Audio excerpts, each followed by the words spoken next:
Il y a une chercheuse du CNRS qui s'appelait Claire Secaille qui s'occupait de son cas. Lui, il est chelou. On va s'occuper de son cas. Du coup, elle a fait une petite recherche et elle a remarqué que 50% de l'antenne était consacrée aux idées entre guillemets d'extrême droite et 47% uniquement aux idées portées par Éric Zemmour. Comme c'est bizarre. 53% du temps d'antenne politique du talk-show consacré aux différentes sphères de l'extrême droite, avec un grand gagnant là-dedans, Éric Zemmour. Rasera de rasera. Parce que nous, on l'a connu comme ça, avec son doux rire suave. On l'appelle la hyène de Tel Aviv. Je sais pas pourquoi.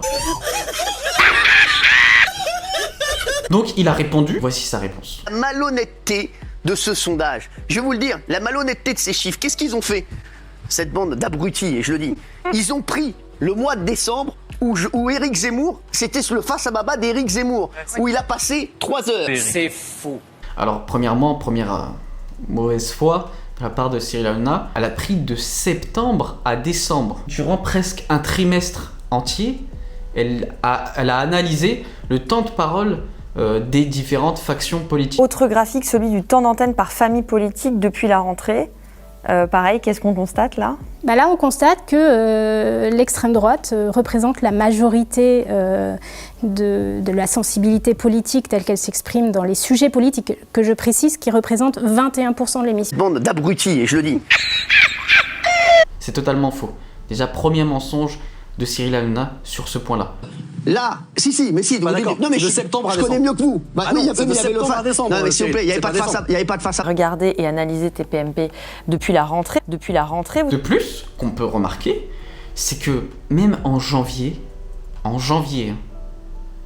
regardez où se place Éric Zemmour. Il est à 15%. Non mais s'il vous plaît, lisez les chiffres. Bah écoutez, lisez-les.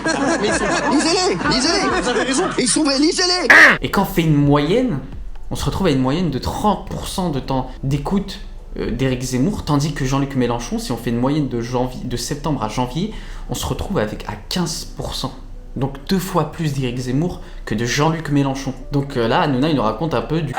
Mais pourquoi fait-il tout ça, notre cher Hanouna ? C'est parce que les gens n'ont plein de cul des Arabes. Voilà, on se souvenait d'un Cyril Hanouna dans la Darka, dans le Vivre Ensemble, et maintenant il est presque le porte-parole officiel de Éric Zemmour, qui est aux antipodes des idéaux que défendait Hanouna au début de sa carrière sur TPMP. Je suis français, ils veulent pas que Marianne soit ma fiancée. Et Bernard de la Villardière, à chaque fois, on sait qu'il a des problèmes avec, mine de rien, avec l'Algérie, avec la Tunisie, avec le Maroc, avec l'islam plus. Avec l'islam, exactement. Et il est obligé de faire des sujets dessus. Continue à faire des sujets sur les campings et le Cap d'Agde et arrête d'embêter le monde. J'avais envie de vous dire en tant que citoyenne que les 3 premiers quarts d'heure de cette émission, quand comme moi on s'appelle Sabrina Ali Ben Ali, qu'on a vu sa grand-mère faire la prière sur le tapis à la maison, c'était d'une violence. On n'imagine pas. C'est un débat. Alors, c'est pas 50 minutes et là vous voyez on dit des gens. Non mais il n'a pas 50 minutes et il est en face d'un débatteur. Donc là vous dites des grosses bêtises. Il n'a pas fait un monologue tout seul. Il n'a pas fait un monologue. Il était en face de Jean-Luc Mélenchon. Je vous explique qu'avant on parlait pas de ma grand-mère qui n'apportait rien et que par exemple comme elle était retraitée elle aurait dû s'en aller. Mais je comprends tout à fait. Je comprends, vous n'êtes pas abusé. Déjà, on peut remarquer une chose qui est assez aberrante, c'est que par deux fois, Cyril Hanouna offre son temps d'antenne à Zemmour pour réagir à la censure de CSA, ok, mais surtout pour annoncer la chaîne YouTube d'Éric Zemmour. Bonsoir Cyril Hanouna, et merci de me proposer de réagir dans votre émission TPMP. Bonsoir à tous, bonsoir Cyril Hanouna, bonsoir à tous. C'est une soirée un brin particulière pour moi. Rejoignez-moi sur ma chaîne YouTube où j'interviendrai régulièrement. Je viendrai aussi à votre rencontre à partir de ce vendredi à Toulon. Mais non, il nous a fait un placement de produit à la fin. Et il faut savoir quelque chose, c'est qu'il y a eu un sondage fait par Le Point qui s'est intéressé aux sensibilités politiques des téléspectateurs de TPMP. Et comme c'est une émission assez populaire, la majorité des gens, 20%, étaient sympathisants de Le Pen. D'accord ? Et il y avait 17% sympathisants de Jean-Luc Mélenchon. Et lorsque le groupe Bolloré sait ça, eh bien, il n'y a qu'une chose à faire, c'est de transfuger les sympathisants de Le Pen vers Éric Zemmour, en lui offrant un temps d'antenne considérable, en rendant sympathiques ses idées et les porteurs de ses idées, comme Jean Messiha. Jean Messiha, il est venu il y a 2 ans et il était omniprésent sur TPMP. Et ils en ont fait quelqu'un de sympathique. Qui? Ton cul. D'accord? De sympathique, qui est maintenant à rallier aujourd'hui Éric Zemmour. Mister Apollon, Jean Messiha, qui était avec Marine Le Pen, s'est doucement détaché et maintenant qu'on l'a rendu sympathique, il a rejoint tranquillement Éric Zemmour. Bon, super.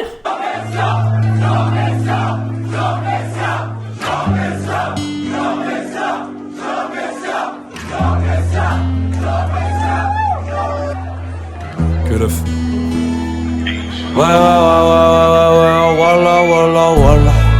Qui viennent ces clefs sur le Coran, nous les Renois et les Rebeux, on va leur niquer leur mère à ces fils de pute. Cela corrobore la théorie du démantèlement de Le Pen pour substituer les idées nationalistes par Éric Zemmour, comme je l'ai dit dans la précédente vidéo, que je t'invite à voir si tu ne l'as pas regardée, et aussi à t'abonner et à partager. Le Pen, elle me fait de la peine. Le Pen me fait de la peine. Non, c'est le mot. Tout le monde s'en va, tout le monde se barre, parce que comme c'était prévu, Gilbert Collard, Stéphane Ravier, et là on m'annonce que PNL, le groupe PNL maintenant, soutient Éric Zemmour. Que avec des aides partout, ok? Vous êtes prêts? Tout le monde les aide. Quand je dis aides, que des aides. Ce changement, cette opération de démantèlement de Le Pen à la place d'Éric Zemmour ne se fait pas sans certains complices, dont Jean-Luc Mélenchon. Jean-Luc Mélenchon sert de faire valoir à Éric Zemmour. Je m'explique.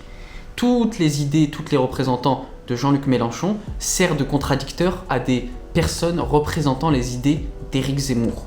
D'accord ? Il y a une forme de sondage, et à chaque fois, ce sondage donne gagnant les idées d'Éric Zemmour ou les victimise. Tous les sondages sont présentés de la manière qui suit. Soit une performance d'Éric Zemmour, soit une victimisation d'Éric Zemmour qui, à la fin, lui est toujours favorable. D'accord ?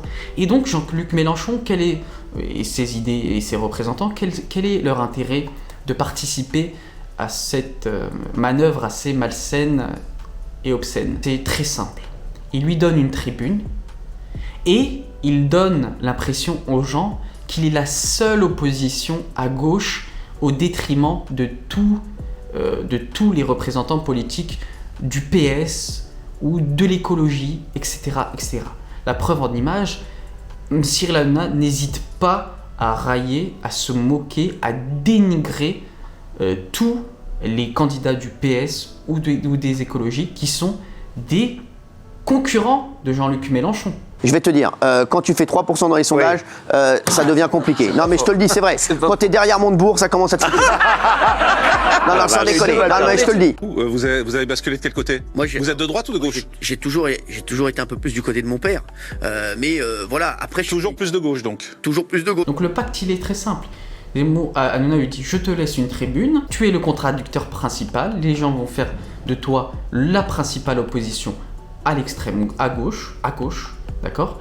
Et en échange, Zemmour prend la place de Le Pen et prend le dessus sur toi. Parce que il y a quelque chose de quelque chose d'intéressant qui s'est passé, parce qu'il y a eu un face à Baba Zemmour qui a duré 3 heures, et il y a eu un face à Baba Mélenchon, dont la moitié était avec Éric Zemmour. Qui a dit 45 minutes? Moi, c'est pas un deuxième face à Baba Zemmour, hein. C'est un face à Baba Mélenchon.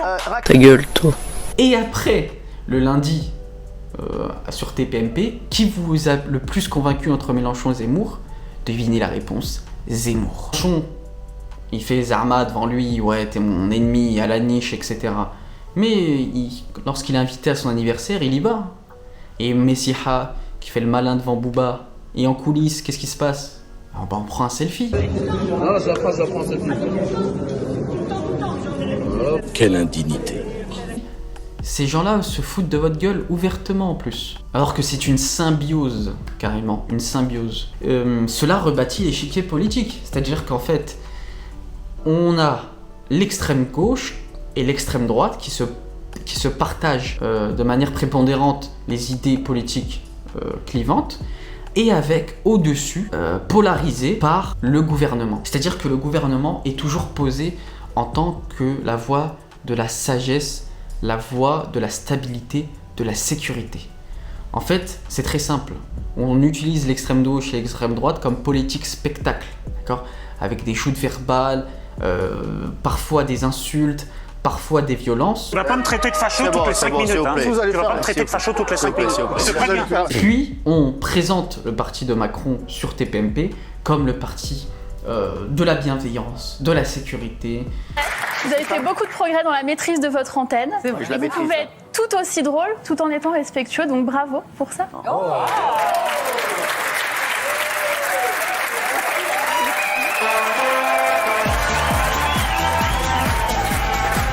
Mélenchon réconforte sa place, Zemmour prend la place, et Macron garde sa place. C'est tout simple. Tout supplémenté. Et en plus, c'est un petit mytho. C'est un petit mytho. Comment il a commencé en politique? Grâce aux Gilets jaunes. Il s'est intéressé aux Gilets jaunes, il a vu que ça faisait des cartons d'audience, des records d'audience, et il s'en est servi, puis il les a jetés à la poubelle, comme des malpropres, en leur promettant monter. Je profite que Franck soit là pour vous donner des nouvelles de la Banque du Cœur. Sachez que la Banque du Cœur elle va arriver très vite, puisque Franck et moi on travaille dessus. Et merci à Franck qui a été le premier artiste à m'appeler et à vouloir travailler avec moi sur ce projet. Et sachez-le, c'est à peu près sûr, ce sera mis en place avant la fin de la saison. On pense que pour mai, ce sera fait et on pourra lancer la Banque du Cœur. Bon, bah je te laisse là pour cette vidéo, mon Haya, j'espère que ça t'aura plu. Commente, c'est le plus important, partage, et on se dit à très vite, t'inquiète pas, à très vite, à la prochaine. Vision du monde en décalé.